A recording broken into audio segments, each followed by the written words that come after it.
couple more things about the ChatGPT interface.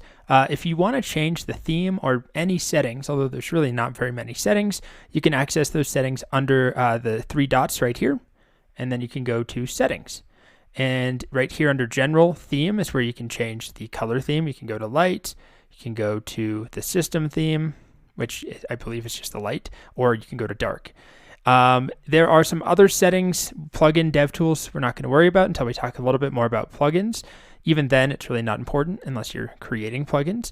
And then there are some beta features here that we'll also talk about when we discuss browsing the web with ChatGPT and plugins, although those are features currently in beta, but also only available to ChatGPT Plus subscribers. So I'm going to keep that as a separate section for those of you who don't subscribe. Finally, under data controls, there's a couple of things that you may be interested in. First of all, you can export all of your data if you're interested.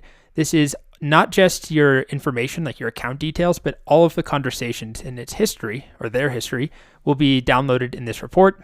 I've never really had a use for this, but I'm sure there is a use, and you can download it if you're ever curious about what information is being kept. Additionally, there's this toggle here, chat history and training. We'll talk a little bit more about data and privacy and what's used by OpenAI, but you can turn this on or off. If it is on, this allows OpenAI to use any of the chats that it saves in your browser to train and improve its models. And it is turned on by default, so you can turn that off. And that's it for the settings as they stand currently.